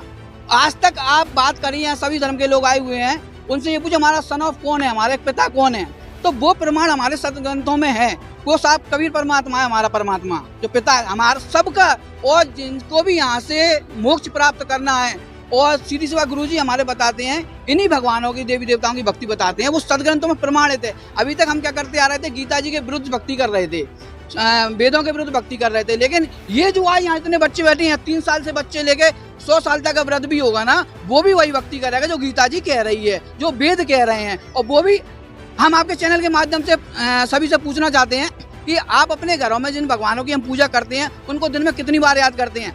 हम बताते हैं कि संत रामपाल जी महाराज ने हमें वो भक्ति क्या बताई है। हम एक दिन में एक बच्चा या बूढ़ा 428 बार श्री शंकर जी, श्री ब्रह्मा जी, श्री विष्णु जी, श्री गणेश जी, श्री दुर्गा जी, इनके मंत्र करता है, चाहे वो 3 साल का बच्चा हो या 90 साल का बुजुर्ग हो। ये भक्ति हमें संत रामपाल जी ने सभी देवी देवताओं की बताई है। तो इसमें कोई कैसे कह सकता है कि हम शास्त्र विरुद्ध भक्ति करते हैं? दर्शकों, संत रामपाल जी महाराज द्वारा दिए जा रहे इन मंत्रों से कितना सुख मिल रहा है, स्वयं देखकर विचार कीजिए। आइए अब सुनते हैं संत रामपाल जी महाराज से नाम दीक्षा लेकर सत भक्ति करके अद्भुत लाभ प्राप्त करने वाले अनुयायी के विचार। कभी कभी जीवन में ऐसी चुनौतियां आती हैं जब एक डॉक्टर होते हुए भी आप अपनी खुद की बीमारी का इलाज नहीं कर पाते। ऐसे में केवल पूर्ण गुरु के शरण में जाने से ही राहत मिलती है। ऐसा ही कुछ हुआ है संबलपुर उड़ीसा के डॉक्टर अक्षय नायक जी के साथ। शुरू से ही अक्षय नायक जी शारीरिक समस्याओं से जूझ रहे थे। इन्हें यूरिक एसिड के कारण किडनी में 14 mm का स्टोन बन गया था, जो दवाइयों से निकलने का नाम ही नहीं ले रहा था। लेकिन संत रामपाल जी महाराज से नाम दीक्षा लेने के बाद इनके साथ ऐसा चमत्कार हुआ जिस पर विश्वास करना मुश्किल है। आइए जानते हैं कि एक डॉक्टर आखिर क्यों दुनिया को संत रामपाल जी महाराज की शरण में आने को कह रहा है। सुनते हैं डॉक्टर अक्षय नायक जी की कहानी उन्हीं की जुबानी। नमस्कार सर। नमस्कार सर जी। सर क्या नाम है आपका? मेरा नाम डॉक्टर अक्षय कुमार नायक है सर। सर कहाँ से हैं आप? मैं संबलपुर उड़ीसा से हूँ सर। सर संत रामपाल जी महाराज से नाम दीक्षा आपने कब ली? मैं 2013 मार्च महीने में लिया था भगत जी। सर संत रामपाल जी महाराज से नाम दीक्षा लेने से पहले आप क्या भक्ति साधनाएं करते थे? मैं कुछ भक्ति नहीं करता था, ऐसे घर में जो पूजा पाठ करते थे पिताजी लोग, और हमारे घर में शुरुआत से सत्संग वगैरह होता था, सभी देवताओं को मानते थे। लेकिन मैं कोई ये पुस्तक वगैरह कभी पढ़ता नहीं था, उतना ज्ञान मेरे को नहीं था। ये अक्षय जी, आपने बताया कि आप कोई भक्ति साधना नहीं करते थे, तो फिर क्या कारण बना कि आप संत रामपाल जी महाराज की शरण में आए? ये तो बहुत बड़ा एक कहानी है सर जी। ऐसे हुआ, मेरा एक दोस्त है यहाँ पास में, वो 3 महीने 2013 में वो मैं मार्च महीने में नाम लिया, वो जनवरी में 2 महीने पहले नाम लिया था संत रामपाल जी महाराज से। तो बाइक में हम लोग संबलपुर जा रहे थे टाउन में घूमने के लिए। वो मेरे को बोला कि एक परमात्मा का अवतार है संत रामपाल जी महाराज, जो कबीर साहब के अवतार हैं। तो मेरे को परमात्मा नाम से वर्ड में पहली बार उसके मुंह से सुना। तो मैं बोला परमात्मा क्या है, तो पहले ये मेरे को बता। मेरे को परमात्मा का वर्ड ये तेरे मुंह से सुन रहा हूँ। वो मेरे को समझा ऐसे ऐसे परमात्मा को भगवान बोलते हैं, जो सृष्टि का पालन करता है और सबका धारण पोषण करके उद्धार करता है। तो मैं बोला कि इससे क्या फ़ायदा भाई, तू तो लिया है ले, और मेरे को क्यों बता रहा है, मेरे ये ज्ञान ध्यान में कोई इंटरेस्ट नहीं है। तो उसने कहा कि तेरा जो दिक्कत है, तो डॉक्टर होके भी हर रोज़ दवाई खाता है, हर महीने जाके अल्ट्रासाउंड करता है, ये स्टोन वगैरह है, तो एक बार चल, ये नाम लेने से अगर तू सही विधि से भक्ति करेगा तो सब छूट जाएगा। मैं बोला ऐसे कैसे छूट जाएगा, 3-4 साल से मेरा, क्योंकि बचपन से सर मेरा यूरिक एसिड का प्रॉब्लम है। यूरिक एसिड मतलब क्या होता है, ये सब में गठिया वगैरह में दर्द होता है, और ये यूरिक एसिड की वजह से किडनी में स्टोन क्रिएट करता है। ये जब जिसको यूरिक एसिड होता है ना सर, इसको मतलब बचपन से मरते दम तक ये कभी जाता नहीं है, ये रोज़ाना दवाई खाना पड़ता है, और इसकी वजह से दवाई छोड़ देते हैं। जब यूरिक एसिड लेवल बढ़ जाता है तो उसमें किडनी में स्टोन क्रिएट हो जाता है, और वो बोले कि 11 mm तक आपका जो किडनी से जो पाइप जाता है जो ब्लैडर में, वो 11 mm तक मतलब इलास्टिक होता है, 11 mm तक स्टोन वो डिजल्व होकर चले जाता है। लेकिन मेरा 14 mm था, वो बोले कि ये नहीं जाएगा, आपको आप कटक चलो। वो कटक के थे, और जब मैं छुट्टी में जाऊँगा तो लेजर से इसका ऑपरेशन करा लेंगे, और मेरा पहचान है वहाँ पर। तो ठीक मेरे को मार्च महीने ही जाना था और उनका छुट्टी में। तो मैं बोला नहीं भाई, मैं ऑपरेशन करने के लिए जाऊंगा और मैं आश्रम नहीं जा सकता। तो वो बोला कि अरे भाई ऑपरेशन क्यों कराएगा, बहुत सारे बीमारी लोगों का छूट जा रहा है उनका भक्ति से। तो मैं लगा ठीक चल लेते हैं, इतना तो बोल रहा है। तो फिर मैं लगा ठीक ये थोड़ा घूमने आएंगे दिल्ली वगैरह, ऐसे सोच के मैं गया था। ये नहीं सोच के गया था कि मेरा स्टोन वहाँ से मतलब ठीक हो या कोई अलग मेरे को फ़ायदा मिले। सदलोग आश्रम जैसे हम लोग वहाँ पे पहुँच गए ना सर, और पहले से मेरे को थोड़ा अजीब सा फील हुआ कि जो बहुत बुजुर्ग वो वहाँ पे बैठे थे, जो भगत बोलते हैं, और वो बोले कि भगत जी पहले आप लोग नहा धो के भंडारा कर लो। ऐसे मतलब अपनापन मेरे को कभी महसूस नहीं हुआ था आश्रम में जब घुसा में। तो वहाँ से हम लोग भंडारा वगैरह ले लिए, और फिर नाम दीक्षा में बहुत सारे लोग मतलब बैठे थे। तो मेरा एक दोस्त गांव का है, संजीव है, वो भी मेरे साथ बचपन का दोस्त है। वो मेरे को कहने पे चला गया था, वो भी कोई भक्ति वगैरह नहीं करता था, हम मांस मछली बहुत खाते थे। तो भगत जी हम लोग जैसे नाम दीक्षा लेने के लिए बैठे, मैं देखा वो नियम जो था ना भगत जी, मतलब ऐसा नियम था कि आपको कोई शराब नहीं पीना है, कोई गुटखा नहीं खाना है, मांस मछली सेवन नहीं करना है। ऐसा जो नियम था मेरे को, मेरा मन में मतलब वो बिल्कुल हलचल कर दिया वो जो नियम। और वो हमारे समाज में जितना भी बुराइयां चल रहा है, वो मतलब समाज के मतलब उपकार के लिए बिल्कुल फिट बैठता था, समाज के फायदे के लिए, समाज के सुधारने के लिए। तो बचपन से मैं थोड़ा समाज सेवी हूँ। जब मैं पहले मेडिकल पास किया तो मेरा पिताजी बोले कि तो प्राइवेट हो या गवर्नमेंट जॉब हो, किसी से फीस मत लेना, जितना में दवाई का मिल जाता है 20% में 20% में, उतना में हम घर चला लेंगे। और भगत जी आज हो गया 20 साल हो गया, मैं किसी से फीस लेता नहीं हूँ। ठीक है भाई, नाम ले लेते हैं, अगर जो हमारा कुछ फ़ायदा होगा तो बाद में देखेंगे, नहीं तो छोड़ देंगे, इसमें क्या है। ऐसे सोच के हम लोग साथ नाम ले लिए, और मैं लाइन में लगा। मैं बोला कि गुरुजी ऐसे ऐसे है मेरा, और बहुत दिक्कत है, सालों से है, और ये प्रॉब्लम छूट नहीं रहा है, जबकि मैं खुद से डॉक्टर हूँ, और ये यूरिक एसिड का और दवाई कितना लूँ, स्टोन का बढ़ जा रहा है और कम नहीं हो रहा है, और मैं डाइट भी फॉलो कर नहीं पा रहा हूँ। गुरुजी सिर्फ इतना बोले कि ठीक हो जाएगा बेटा, ठीक हो जाएगा बोले, इतना बोले, और परमात्मा ने आशीर्वाद दे दिए। सिर्फ ये जो हाथ रख दिए, मेरे को कुछ बॉडी में कुछ हलचल मतलब इलेक्ट्रिक करंट जैसा लगता है, ऐसे लग गया। गुरुजी फिर हंस के चले गए।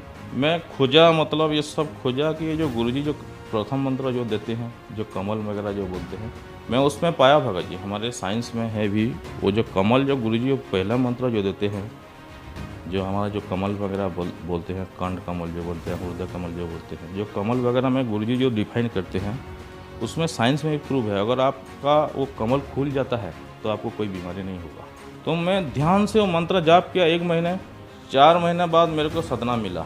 सर आप विश्वास नहीं करेंगे, क्योंकि इतना सालों तक मैं मतलब इतना सफ़र था ये दवाई के बारे में। मेरे पिताजी, हमारा उतना फाइनेंशियल कंडीशन अच्छा नहीं था, क्योंकि मेरे पिताजी बहुत नेक आदमी थे और वो बोल रहे थे कि कभी किसी का बुरा मत करना, किसी से ठग के मत कमाना, किसी को लूट ज़्यादा तकलीफ मत दो, इसलिए मैं किसी से फीस नहीं लेता था।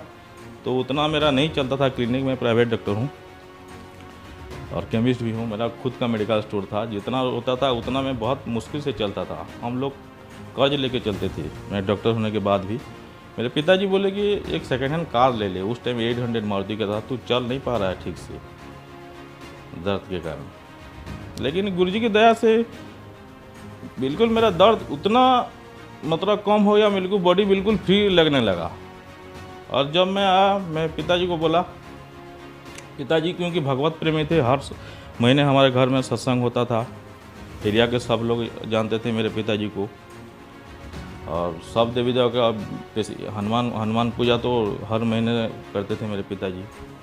मैं ज्ञान गंगा पुस्तक दी मेरे पिताजी को और बोला कि पिताजी यही परमात्मा है, आप बिल्कुल ये झूठे चक्कर में मत पड़ो, आप अपना जीवन कल्याण करा लो। मैं इसका जीता जागता आपका प्रूव हूँ।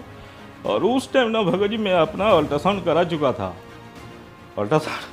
था, जो स्टोन मेरा दवाई में बिल्कुल नहीं खाया, बिल्कुल सब साक्षी रख के कर रहा हूँ, एक भी दवाई में नहीं खाया। जब नाम लिया था तो ना भगत जी, जब मैं अल्ट्रासाउंड किया जाके 14 mm का जो स्टोन था ना भगत जी, वो राइट साइड में भगत जी वो 4 mm का हो गया परमात्मा के दया से।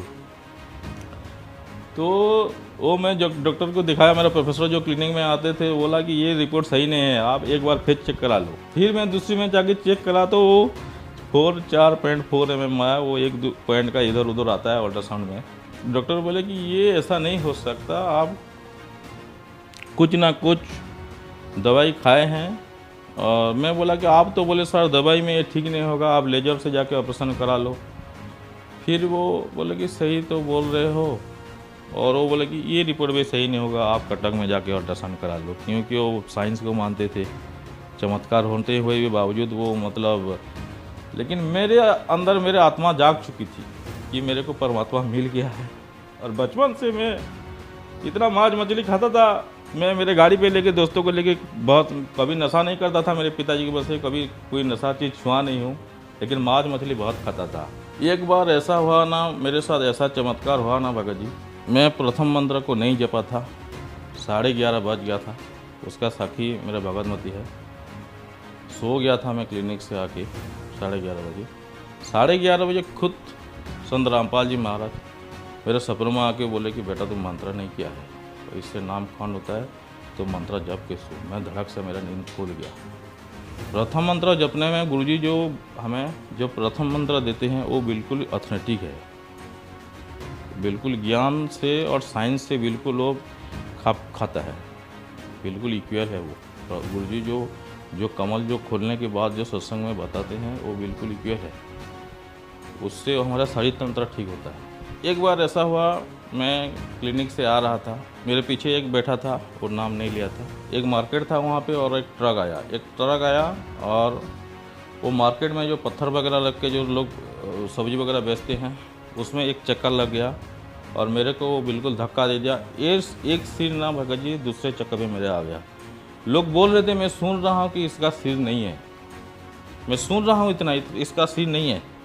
और बहुत दिन तक मेरे यहाँ पे टायर का निशान था। फिर हमने वो बिल्कुल नर्सिंग में आए और डॉक्टर बोला कि तो बाल बच गया, कुछ नहीं हुआ, मेरे को एक खरोच तक नहीं आया। फिर परमात्मा से हम लोग प्रार्थना, संत रामपाल जी महाराज से, फिर मेरे भगवतमती ने प्रार्थना लगाया, अरदास लगाया,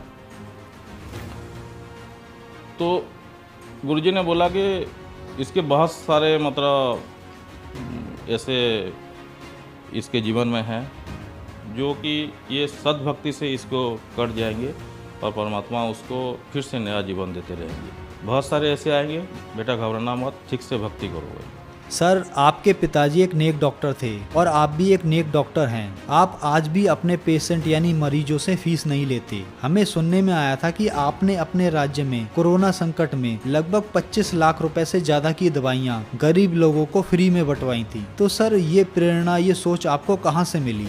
ये संत रामपाल जी महाराज का ज्ञान है, उनकी प्रेरणा है। हमारा प्राइवेट मेडिकल स्टोर है भगत जी, हमें भी ऐसे लिख दिया था कि मतलब टोटल दवाई फ्री में देंगे। मतलब हम एक मिडिल क्लास की फैमिली है, हमारे पास उतना भी पैसा नहीं है, लेकिन कैसे वो मैनेज हुआ। 11 दिन तक हमने बिल्कुल 12 से 13 हज़ार, बिल्कुल उस टाइम कोरोना का था, लॉकडाउन शटडाउन था कोरोना का, और लगभग हमने जो ट्रीटमेंट कर रहे थे ना भगत जी, उस टाइम जिस दवाई का थोड़ा खर्चा आता था लोगों को, 700 से 800 रुपये का खर्चा आ जाता था, लोग खरीदने नहीं पाते थे। लेकिन परमात्मा की ज्ञान ऐसा था कि वो गुरुजी ज्ञान से ना भगत जी अपने आप से वो लोभ बिल्कुल हट जाता है।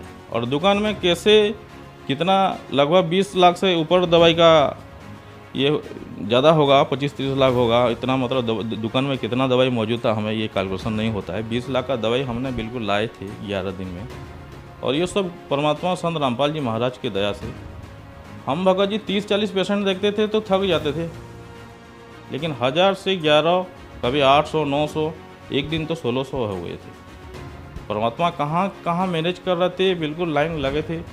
और गुरुजी के प्रशासन का भी बहुत सपोर्ट रहा 11 दिन तक, मतलब गरीब लोगों का। गुरुजी की ये परमात्मा संत रामपाल जी महाराज की बहुत बड़ी दया रही और उनकी प्रेरणा से ये हुआ भगत जी। नहीं तो हमें कौन ये सब सोच सकता है भगत जी, आम आदमी। सर, बहुत सारे लोगों ने बताया कि हमने संत रामपाल जी महाराज से ऑनलाइन नाम दीक्षा ली, मतलब मोबाइल के थ्रू नाम दीक्षा ली और हम ठीक हो गए। उन्होंने अपनी रिपोर्ट्स भी दिखाई और प्रूफ भी दिखाए। मेडिकल साइंस ने मना कर दिया था कि अब वो ठीक नहीं हो सकते, और संत रामपाल जी महाराज से ऑनलाइन नाम दीक्षा लेने के बाद वो ठीक हो गए। तो सर, आज टेक्नोलॉजी और साइंस का युग है, ऐसा कैसे संभव हो रहा है कि एक संत इतनी दूर बैठकर और ऑनलाइन नाम दीक्षा देकर उनकी बीमारियां ठीक कर देता है? और सर, ये जो आप पूछ रहे हैं, मतलब मेडिकल साइंस से इतना टेक्नोलॉजी डेवलप होने के बाद भी लोग संत रामपाल जी महाराज से कैसे ठीक हो रहे हैं। एक ऐसा आध्यात्मिक शक्ति होता है। हमने तो गुरुजी को अपना पूर्ण परमात्मा मान लिया है और वो कबीर साहब के अवतार हैं, और वो जहाँ पे भी रहें उनका शक्ति, मतलब परमात्मा का शक्ति ऐसा होता है। हजारों नामदान सेंटर अभी चल रहा है, जहाँ भी आप नाम लो उनका शक्ति काम आएगी भगत जी। परमात्मा को हमने कभी देखा है क्या भगत जी? अभी अब हमें परमात्मा को कभी हम जिसकी भी भक्ति करते थे, राम कृष्ण हनुमान, साक्षात कभी देखा है क्या भगत? टीवी भी देखे हैं, ये राम है, ऐसा स्वरूप है, तभी हम राम माने हैं। लेकिन हमने भगत जी प्रूफ के साथ संत रामपाल जी महाराज को अपना परमात्मा मानते हैं। और इसीलिए मेरा एक निवेदन है सभी से, जितना भी लोग इंटरव्यू दे रहे हैं, जहाँ कहीं भी इंटरव्यू दे रहे हैं, वो उनको फ़ायदा मिला है तभी वो अपना इंटरव्यू दे रहे हैं। कोई अपने मन से नहीं दे रहा है ये, और मेरे पास ये सब प्रूफ है। देखिए, मैं इसमें एक प्रूफ दिखाता हूँ। इसमें लिखा है फेरिंजाइटिस, जो फेरिंग्स का गला पिछले भाग का फूल जाता है। और इसमें मेरा CRP लेवल देखो, उसी डेट का है, 35 है, 35-95, ये 6 के अंदर रहता है। ये 35 बहुत बड़ा हो जाता है, बहुत दर्द, बहुत बड़ा इन्फेक्शन रहता है। और ये संबलपुर में देखा था, ठीक मतलब अच्छा नहीं लगा, मैं कटक में जाके कंफर्म किया, फिर परमात्मा से प्रार्थना लगाई, संत रामपाल जी महाराज से प्रार्थना लगाई, गुरुजी बोले ठीक हो जाएंगे। और मेरे वो मंत्र के ऊपर इतना विश्वास था, मैं दवाई नहीं ली, तो मेरा बिल्कुल ठीक हो गया। ये 35 वगैरह, ये भगत जी, ये इतना जिनको पता है मेडिकल साइंस, CRP जिनका बढ़ता है, बहुत कंटिन्यू दवाई खाना पड़ता है। यूरिक एसिड जिनका पड़ता है, कभी कंटिन्यू दवाई खाना पड़ता है। अभी परमात्मा साखी में एक भी दवाई नहीं खा रहा हूँ, बिल्कुल स्वस्थ हूँ। कोई भी दवाई मेरे को संत रामपाल जी की दया से कभी एक भी दवाई नहीं लग रहा। सर, बहुत सारे दर्शक आज आपको टीवी पर देख रहे हैं, आप एक डॉक्टर हैं, आप भी उन बीमारियों से गुजर चुके हैं जिनको संत रामपाल जी महाराज ने बगैर ऑपरेशन, बगैर दवाई के ठीक कर दिया। तो जो दर्शक आज आपको देख रहे हैं और वो भी किसी न किसी बीमारी से या परेशानी से ग्रस्त हैं, उनके लिए आप डॉक्टर होने के नाते क्या कहना चाहेंगे? मैं तो इनके लिए ये कहना चाहता हूँ, देखो अभी खास करके उड़ीसा का मैं जितना जानता हूँ, हमारे यहाँ बहुत सारे लोगों के पास दवाई खाने के लिए पैसे नहीं है। बहुत लाइलाज जैसे बीमारी है, किडनी का बीमारी है, हार्ट का बीमारी है, लोग बिना गवर्नमेंट तो जितना हेल्प कर रहा है फिर भी लोग बहुत मर रहे हैं। उन सभी से मेरा निवेदन है, आप एक बार संत रामपाल जी महाराज का सत्संग सुने। बहुत सारे चैनलों में अभी आ रहा है, ज्ञान को देखे और जो ज्ञानगंगा पुस्तक है उसको आप जो आपके घर में है, आप जिसको जो पुस्तक है गुरुजी जो बता रहे हैं, जो श्लोक बोल रहे हैं, आप उसके साथ मिलान करें। आपको सही लगे तो आप उस नंबर पे जो चैनल पे नंबर आ रहा है उस पर कॉन्टैक्ट करें। और बहुत सारे अभी नाम दीक्षा केंद्र खुल रहा है और उसमें आप संत रामपाल जी महाराज से नाम लेके अपना कल्याण करवा सकते हैं। धन्यवाद सर। दर्शकों, ये दोनों वीडियो देखकर आप सत्य को परख सकते हैं।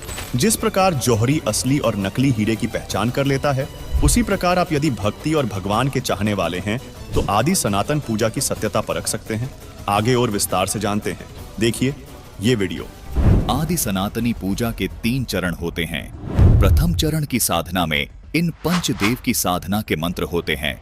उसके बाद दूसरे चरण की साधना, जो कि सनातनी पूजा भी कहलाती है, इसके मंत्र होते हैं ओम तत्, यहाँ तत् सांकेतिक मंत्र है।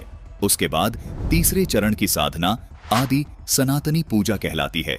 इसके मंत्र होते हैं ओम तत्सत, यहाँ तत् और सत सांकेतिक हैं। भक्ति साधना के इन 3 चरणों को आप इस प्रकार समझें, जैसे प्रथम चरण की साधना जो कि पंचदेव पूजा है, उसको आप प्राथमिक शिक्षा जाने, अर्थात 5वीं कक्षा तक की पढ़ाई जाने, जिसके पढ़ने से आपको आपके जीवन में केवल आंशिक लाभ प्राप्त होते हैं। लेकिन प्रथम चरण की ये साधना भक्ति मार्ग में बेहद महत्वपूर्ण है। जिस प्रकार 5वीं कक्षा तक की पढ़ाई पूरी किए बिना 10वीं 12वीं तक की पढ़ाई नहीं की जा सकती, इसी प्रकार प्रथम चरण की ये पंचदेव साधना किए बिना दूसरे व तीसरे चरण की साधना नहीं की जा सकती। दूसरे चरण की साधना जो कि सनातनी पूजा है, ये गीता अध्याय 15 के श्लोक 16 में बताए क्षर और अक्षर पुरुष की पूजा है। इसको आप उच्च शिक्षा, अर्थात इसको आप 10वीं तक की कक्षा की पढ़ाई जाने, जो आपको प्राथमिक शिक्षा से कुछ ज्यादा लाभ देती है। तीसरे चरण की साधना जो कि आदि सनातनी पूजा है, गीता जी अध्याय 17 के श्लोक 23 में भी इसका वर्णन है। ये गीता अध्याय 8 के श्लोक 3 में बताए परम अक्षर ब्रह्म की पूजा है। इसको आप सर्वोच्च शिक्षा जाने, जो कि आपको सब सुख और लाभ प्राप्त करवाती है। दर्शकों, केवल संत रामपाल जी महाराज ही आध्यात्मिक मार्ग की भक्ति साधना इस प्रकार 3 चरण में पूरी करते हैं। दर्शकों, आपको यहाँ ये भी शंका हो सकती है कि इस 12 अक्षर मंत्र को एक नाम अर्थात एक मंत्र क्यों कहा जाता है, जबकि ये तो अलग अलग देवी देवताओं के 5 नाम हैं। दर्शकों, गीता जी अध्याय 17 के श्लोक 23 में ये जो ओम तत् सत मंत्र लिखे हैं, ये भी दिखने में 3 मंत्र हैं, लेकिन इन तीनों नामों को गीता जी में लिखा है कि ओम तत्सत। इस प्रकार का ये सच्चिदानंद घन ब्रह्म का ये नाम कहाँ है? मतलब आदि सनातनी पूजा के तीसरे चरण की साधना का ये एक नाम है। ये 3 नाम मिलकर एक नाम कहलाता है, जिसको संत रामपाल जी महाराज के शिष्य तीसरा नाम अर्थात सार नाम कहते हैं। इसी प्रकार प्रथम चरण की साधना में मिलने वाला 12 अक्षर मंत्र ओम, किलिम, हरिम, श्रीम और सोहम मिलकर एक नाम अर्थात प्रथम नाम कहलाता है। संत रामपाल जी महाराज वे उनके शिष्य हमेशा इन 12 अक्षर को प्रथम नाम ही पुकारते हैं। इसी प्रकार दूसरे चरण की साधना का ये ओम तथा तत् मंत्र एक ही नाम अर्थात दूसरा नाम अर्थात सतनाम कहलाता है। संत रामपाल जी महाराज के अनुयायी इन दोनों मंत्रों को प्राप्त करने के बाद कहते हैं कि हमें दूसरा नाम अर्थात सतनाम मिल गया है। अर्थात यहाँ 2 नाम मंत्र होने के बाद भी ये केवल एक नाम ही कहलाता है, जिसको सतनाम कहते हैं। इसी प्रकार तीसरे चरण की साधना का ये ओम तत् सत मंत्र मिलकर भी एक ही नाम कहलाता है, जिसे संत रामपाल जी महाराज के अनुयायी सारनाम कहते हैं अर्थात तीसरा नाम कहते हैं। इसलिए यहाँ दर्शकों को कोई शंका नहीं होनी चाहिए कि इन 12 अक्षर मंत्र को एक नाम क्यों कहा है। दर्शकों, ये 12 अक्षर मंत्र मिलकर एक ही नाम कहलाता है। संत रामपाल जी महाराज इस प्रकार अपने शिष्यों को सनातनी पूजा के तीनों चरण की साधना का प्रथम नाम, दूसरा नाम और तीसरा नाम देते हैं। संत रामपाल जी महाराज पंचदेव पूजा और सनातनी पूजा के ये मंत्र सन 1994 से और आदि सनातनी पूजा के ये मंत्र 1997 से अपने सभी शिष्यों को दे रहे हैं। दर्शकों, पवित्र कबीर सागर, श्रीमद् भगवद गीता, श्रीमद् देवी भागवत और शिव पुराण से यह स्पष्ट होता है कि ब्रह्मा, विष्णु, शिव की उत्पत्ति काल रूपी ब्रह्म और दुर्गा से हुई है तथा ब्रह्मा, विष्णु, शिव का जन्म मृत्यु होता है, यानी ये अविनाशी नहीं है तथा ये केवल नियमानुसार कार्य कर सकते हैं। यानी कबीर परमेश्वर ने जो ज्ञान दिया था उसे आज श्रीमद् भगवद गीता तथा पुराणों ने स्वसिद्ध कर दिया कि ब्रह्मा, विष्णु, शिव की माता दुर्गा है और इनका पिता ज्योति निरंजन काल ब्रह्म है। और ये तीनों देवता यानी रजगुण ब्रह्मा जी, सतगुण विष्णु जी, तमगुण शिव जी स्वयं जन्म मृत्यु में हैं। तो इससे यह भी स्पष्ट होता है कि इन तीनों देवताओं यानी तीनों गुणों की भक्ति करने वाले साधकों की मुक्ति नहीं हो सकती। मुक्ति के मंत्र केवल वर्तमान में संत रामपाल जी महाराज के पास है। जैसा कि अभी आपने ओम तत् सत के रहस्य उजागर से मोक्ष मंत्रों के बारे में विस्तार से प्रमाणों के साथ देखा। दर्शकों, सर्व ज्ञान अब आपके सामने है। सत्य का रास्ता आपके लिए खुल चुका है। संत रामपाल जी महाराज ने सर्व शास्त्रों रूपी चौक से आपके दरवाजे से पूर्ण परमात्मा की पहचान तक लकीर खींच दी है। पहचानना आपको है। दर्शकों, जब साधारण से दिखने वाले बिंदराज राव ने अपनी श्रेष्ठतम बुद्धि का परिचय देते हुए इन पाखंडी धर्मगुरुओं के अज्ञान को पकड़ लिया और संत रामपाल जी महाराज के ज्ञान के मुरीद हो गए, तो आज का पढ़ा लिखा हिंदू समाज कौन सा नशा किए हुए है जो अपने मानव जीवन को इन नकली गुरु और पाखंडी कथा वाचकों के चंगुल से नहीं छुड़ा सकता। दर्शकों, ब्रह्मा, विष्णु, महेश का सर्व शास्त्रोक्त सार आपके सामने आ चुका है, लेकिन अभी तक एक और मिथ्या भ्रम इन पाखंडी, मिथ्यावादी, कपटाचारी कथावाचकों के कारण हिंदू समाज के साथ बना हुआ था, जो अभी के अभी संत रामपाल जी महाराज के विश्लेषण के बाद चंद मिनटों में लाखों वर्षों पुराना भ्रम खंडन हो जाएगा। देखिए, इन ब्रह्मा, विष्णु, महेश की इतिहास देख लो आप। इनको एक पल का भी सुख नहीं। वही विष्णु जी श्री राम रूप में आए थे, विवाह हुआ, विवाह होते ही वनवास हुआ, वनवास होते ही सीता का अपहरण हुआ, रावण के लट्ठम लट्ठा, लाखों करोड़ों व्यक्ति मारे गए।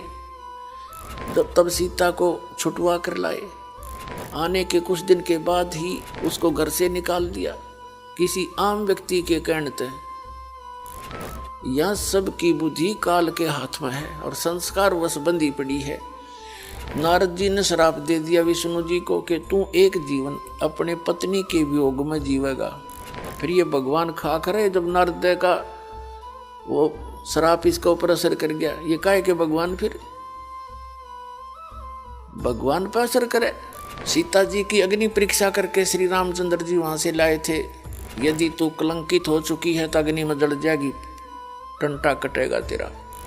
और यदि अग्नि में नहीं जली तो तू निष्कलंक है, रावण से ने छुआ नहीं तुझे। ऐसा ही हुआ। अग्नि परीक्षा में खरी निकली सीता और फिर घर ले आया सबके सामने परीक्षा करके। एक धोबी ने कह दिया चंद वर्षों के बाद, अपनी धोबन ने पीटा था, कहने लगा मैं दशरथ के बेटे जैसा ना हूं। रामचंद्र का रावण के पास रही सीता उसको घर पर रख रहा है। उसकी पत्नी 2 दिन घर से लड़कर बाहर चली गई थी अपने मायके, तो उसको कूट रहा था और कह रहा था कि मैं रामचंद्र जैसा ना हूं, दशरथ के बेटे जैसा। कि 10-12 वर्ष रावण की पास रही, फिर घर पर रख ली, जब भेज दूंगा तेरे घर पर। वह बात रामचंद्र जी ने सुन दी। इस बात पर सीता काट दी, लोग मेरी निंदा कर रहे हैं। संत कहते हैं लोक लाज ना कीजिए, निर्भय हो रही है। अपनी सच्चाई पर दृढ़ रहना चाहिए था। कहते जाओ लोगों का क्या कहने का, जितनी मुंह उतनी बातें। तो क्या फैसला लिया उसने, अपनी गर्भवती पत्नी को घर से निकाल दिया और उस नाम पूज जाए। आप पर सुखी नहीं हो राम, जिसकी पत्नी बालक कहीं पर किसी ऋषि के यहाँ आश्रम में पल रहे हैं और वो राजा बना बैठा है, सपने में भी सुख नहीं उस व्यक्ति को, चाहे कितनी बात बनावे। फिर वही श्री कृष्ण रूप में आए विष्णु जी। श्री कृष्ण जी का इतिहास देख लो, लट्ठम लट्ठा, जेल में जन्म हुआ, मामा शत्रु हो गया, कभी जरासेन कभी शिशुपाल, रोज झगड़े रहे। इस उद्देश्य से उन्होंने मथुरा को त्याग कर एक बहुत कोने में जाकर समुद्र के बीच में टापू सेलेक्ट किया। इन दुष्टों के झगड़े से बचाव के लिए कहते हैं राड से बाढ़ अच्छी। वहां रहने लगे। उसके वहाँ क्या दुख हुआ।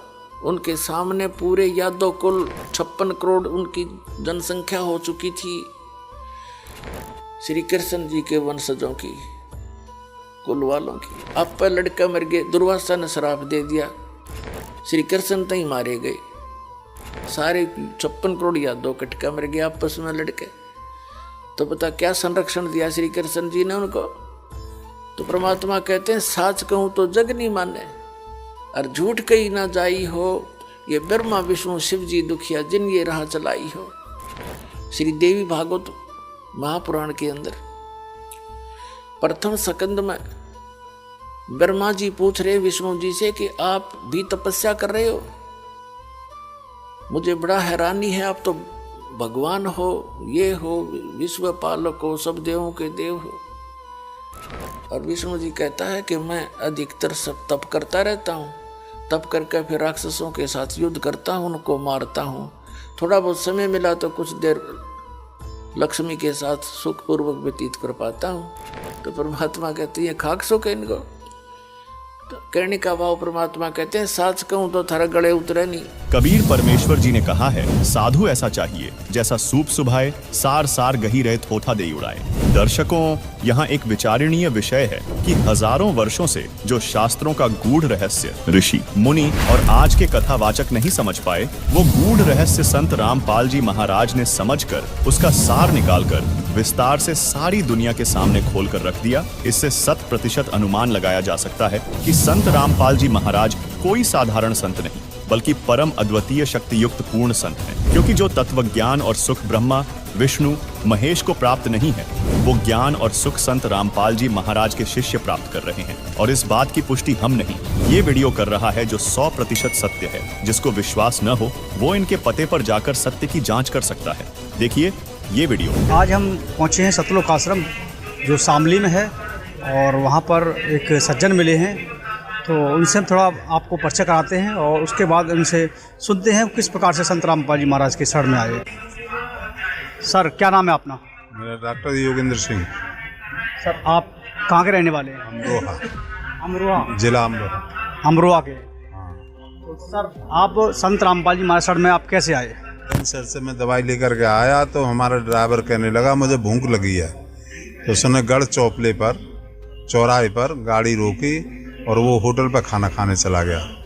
मैं रोड पर टहल रहा था, टहलते टहलते जो है अचानक एक व्यक्ति आए, मैंने कभी उन्हें देखा नहीं था, तो वो मुझसे पूछने लगे ये गले में क्या हो गया है। मेरा कॉलर बंधा हुआ था, मैंने कॉलर बंधा हुआ है, मेरा सर्वाइकल हो गया है। तो जब बोले कि ऐसा है कि सर्वाइकल में ये किसने दिया था, मैंने कि एक डॉक्टर ने दिया है, कैसे बांध के रखना है, दिन में रात को खोलना है। तो उन्होंने एक पुस्तक जो है अपने बैग थैला लटका हुआ था, थैले में से ज्ञान गंगा एक पुस्तक निकाली और मुझे पकड़ाते हुए बोले कि ऐसे पढ़ना, अगर आपको पढ़ते पढ़ते आराम मिल जाता है तो नाम दीक्षा ले लेना और नहीं तो किसी दूसरे को पढ़ने को दे देना। मैंने वो गाड़ी में डैशबोर्ड पर जैसे रखी तो मेरे दिमाग में आया, मैंने पैसे तो पूछे ही नहीं, ये पुस्तक है कितने की। मैंने पीछे मुड़ के देखा तो वो व्यक्ति वहाँ पे नहीं थे। मैं इधर उधर चारों तरफ देखता फिरा परंतु वो मुझे दिखाई नहीं दिए। मैंने अपने दिल में सोच लिया, मैंने कि अमरोहा आया तो मुझे 10% जो है आराम हो गया। 10% आराम होने पर मुझे विश्वास हो गया कि अब तेरा दर्द ज़रूर सही हो जाएगा। मैं जब मुझे टाइम मिले जब ही मैं उसे पढ़ता रहा। मैंने एक हफ्ते के अंदर अंदर वो किताब जो है सारी पढ़ ली और फिर उसके बाद में मेरे आत्माओं में जागृति हुई कि तुझे नाम दीक्षा लेनी चाहिए। जब मैं बिल्कुल सही हो गया तो मैं अच्छा, आपने जब वो पुस्तक पढ़ी तो उस पढ़ने से ही आपको आराम मिल गया था? आराम मिल गया, पूरा आराम मिल गया, मेरा दर्द बिल्कुल नहीं रहा था। अच्छा। हाँ, तो जब मेरे आत्मा ने प्रेरणा की कि नाम दीक्षा ले लेनी चाहिए, उससे कहा था, तो फिर मैंने वहाँ पर मैं कैसे पूछता रहा फिरा, मैं तो किसी को जानता भी नहीं हूँ, कौन जुड़ा हुआ है इनसे। तो मैंने नाम दीक्षा लेने के लिए किताब को ही टटोला तो उसमें फ़ोन नंबर मिला बरवाला का। वहाँ वो मैंने एक फ़ोन मिलाया तो वहाँ से मुझे जो है जवाब मिला कि आपके पड़ोस में कैलसा स्टेशन है, वहाँ पर जो है तुम्हें नाम दीक्षा मिल जाएगी, वहाँ चले जाना। रोहतास भगत जी हैं, उनसे नाम दीक्षा मिलेगी। मैं दूसरे ही दिन फिर वहाँ गया। वहाँ जा कर के जो है मैंने उनका स्वरूप देखा, गेट पे लगा हुआ। गेट पर लगा हुआ था? संत रामपाल जी महाराज का। तो फिर आपको कैसा लगा? तो मुझे ये लगा, मैंने कि इन्होंने तो मुझे पुस्तक ही दी थी। अच्छा। और मैंने कि ये तो जो यहाँ पे स्वरूप लगा हुआ है। आपने जब वो उनका फोटो देखा उनके गेट पे लगा हुआ, उसके बाद आपको क्या फील हुआ? मुझे तो ये लगा, मैंने कि ये तो जो है मुझे पुस्तक दे के गए थे। अब मुझे इसी वजह से मैंने कि ये भी कोई देवता है या परमात्मा है। तो मैंने अंदर जा कर के जैसे गाड़ी रोकी, मैंने उन्हें बताया रोहतास भगत जी के लिए कि भगत जी ये कौन है। मैंने कि इन्होंने तो मुझे पुस्तक दी थी कि यही तो गुरु जी हैं। तो मैंने कि ये कहाँ है कि ये जेल में बंद है। मैंने कि जेल में? मुझे तो अपने हाथ से इन्होंने ज्ञान गंगा पुस्तक दी है। तो वो पुस्तक आप जो बता रहे हो, आप सत्य बता रहे हो, ऐसा तो नहीं है कि आपने उनके हम शकल को देख लिया हो गई? नहीं, मैं तो पूरी तरीके से जो है खूब देख करके, जब पहचान करके, जब ही तो मैंने उनसे पूछा। और कुर्ता पाजामे में थे, कुर्ता पाजामा था पहन रखा था। जैसा स्वरूप वहाँ पे टंगा हुआ था उसी स्वरूप में थे, मैंने देखे थे। उसी में किताब दे के गए थे। तो मैं उसी समय पे से जो है जुड़ गया, सन 2021 थी। अच्छा, तो जो संत रामपाल जी महाराज हैं वो तो करीब 2014 से जेल में हैं और आपको 2021 में उन्होंने अपने हाथों से पुस्तक दी थी। अच्छा, तो आप पेशे से क्या अध्यापक हैं, कौन है? मैं डेंटल सर्जन हूँ। अमरोहा में ही मेरा इस समय पर अस्पताल है। मेरे बेटे भी जो है डेंटल सर्जन है। अच्छा। हाँ, 2 बेटे हैं। तो आपको जैसे ही 2021 में आपने नाम दीक्षा ली तो आपकी बीमारी जो थी वो क्या ठीक हुई ना हुई? आपकी बीमारी तो अब मुझे है ही नहीं, बिल्कुल उसी समय पे पुस्तक पढ़ते पढ़ते ही खत्म हो गई थी। अच्छा। अब कोई वो मेरे कोई परेशानी नहीं है।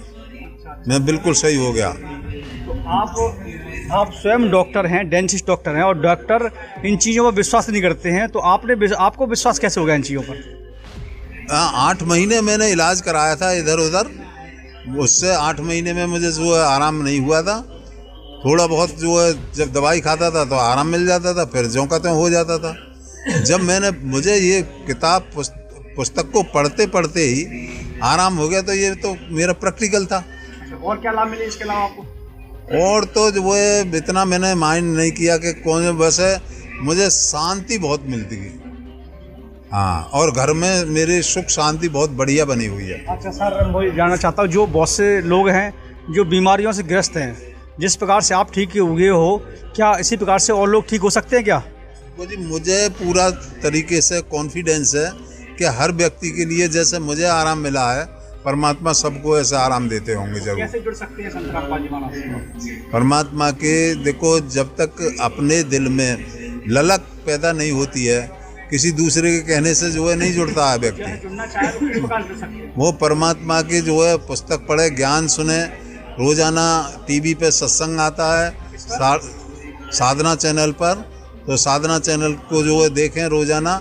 श्रद्धा चैनल पर आता है, सुदर्शन पर आता है, तो उसे देखते रहें और ज्ञान देख करके और परमात्मा से जो है जुड़ सकते हैं। धन्यवाद। दर्शकों, डॉक्टर योगेंद्र सिंह के साथ घटी चमत्कारिक घटना से स्पष्ट है कि आज के समय में पृथ्वी पर संत रामपाल जी महाराज ही दुखहर्ता सुखदाता है। इसी तरह आज करोड़ों लोग संत रामपाल जी महाराज से नाम दीक्षा लेकर दुख भरी जिंदगी से निकलकर सुखमय जिंदगी जी रहे हैं, जिसके प्रमाण आप ऐसे ट्रू स्टोरी यूट्यूब चैनल पर देख सकते हैं। दर्शकों, वीडियो में अब आगे बढ़ते हैं। दर्शकों, जिस प्रकार वीडियो के प्रारंभ में आपको दिखाया कि बिंदराज राव ने इन झूठे कथावाचकों का ब्रह्मा विष्णु महेश के विषय में अज्ञान पकड़ा, जिसका निर्णय संत रामपाल जी महाराज ने पूरी वीडियो में किया।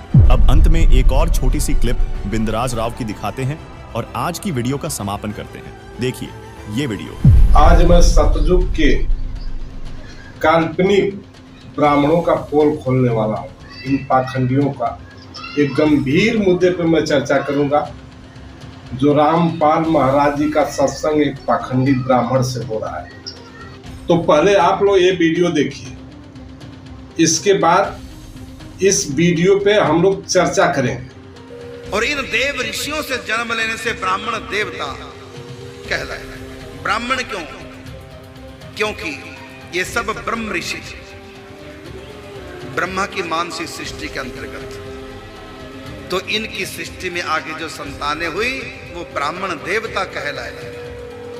आज भी तीनों वर्ण ब्राह्मण के आगे झुकते हैं, ब्राह्मण देवता। ये मनु की संतानें नहीं, ये हैं ऋषियों की, देव ऋषियों की संतानें, जो देवता ऋषि हुए।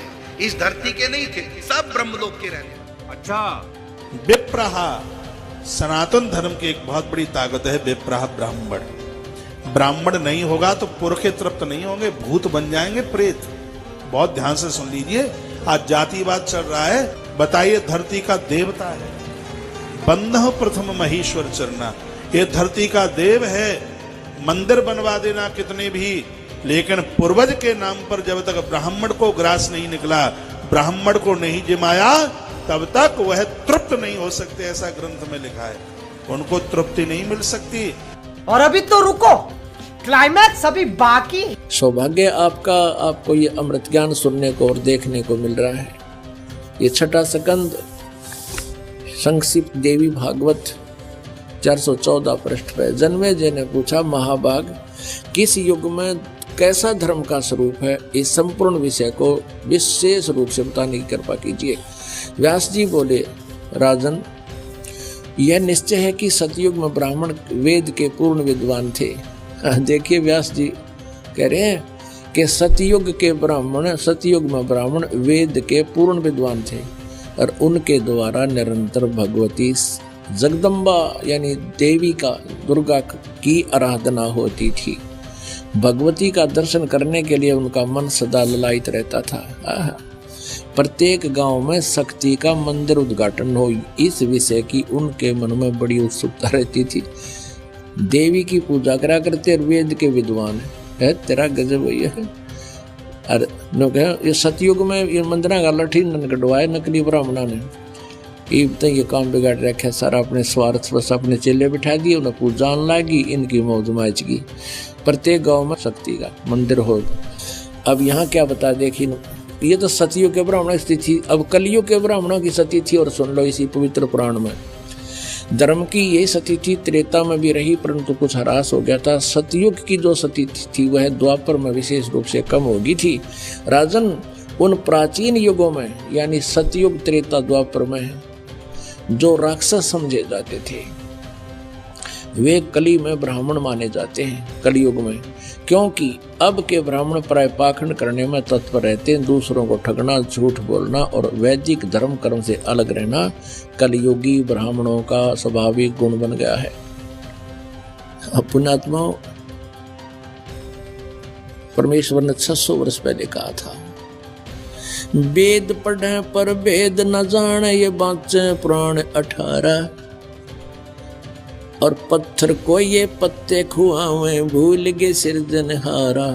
वेद पढ़े, वेद नहीं जाने, और ये बाँचे पुराण 18। और क्या कहेगा पता नहीं, लेकिन पुराणों में क्या लिखा हुआ है। साथियों, महाराज रामपाल जी हमेशा प्रमाण के साथ अंधभक्तों को इतना धोते रहते हैं कि उसमें कुछ कहना नहीं है। रामपाल जी महाराज हमेशा अपने साथ प्रमाण लेके चलते हैं। यही बात था, ये पाखंडी, अंधविश्वासी, मानवतावादी, जातिवादी ब्राह्मण संत शिरोमणि गुरु रविदास जी को ये पाखंडी ब्राह्मण हमेशा नीचा दिखाने का काम करते थे। जो आज रामपाल जी के साथ ये लोग तर्क कर रहा है, कुतर्क कर रहा है, इन लोगों का कोई प्रमाण ही नहीं, कोई तथ्य ही नहीं है। इसी तरह से संत शिरोमणि गुरु रविदास जी को ये लोगों ने काशी के अंदर इतना परेशान किया, फिर भी वो तो सच्चे संत, वो कहाँ हार मानने वाले हैं। अपने तर्कों के, अपने विषय के हिसाब से इन अंधभक्तों को हमेशा पछाड़ते रहे। लेकिन ये अंधभक्त, ये जितने पाखंडी ब्राह्मण है, ये तो बड़े न बेशर्म हैं। इन लोगों का तो शर्म नाम का चीज है नहीं। जितना भी इन लोगों को बोलो, लेकिन अनाप शनाप बोलना, किसी को उल्टा कमेंट करना, किसी को उल्टा बोलना, इन लोगों का धर्म, ये लोग अपना धर्म समझते हैं। तो ये लोग हमेशा एक दूसरे को नीचा दिखाने का काम करते हैं। जो रामपाल महाराज जी विश्वव्यापी, अपना भारतवर्ष नहीं विश्वव्यापी संत हैं और सच्चे संत हैं। इनका मुकाबला करने वाला कोई पाखंडी, कोई ब्राह्मणवादी नहीं हो सकता और ना होगा। तो दोस्तों, ये वीडियो हमारा आप लोग को कैसा लगा, कृपया आप लोग कमेंट करके बताइएगा। तो मिलते हैं रामपाल जी महाराज के अगले नेक्स्ट वीडियो में, चर्चा करेंगे हम लोग। जय रामपाल जी महाराज।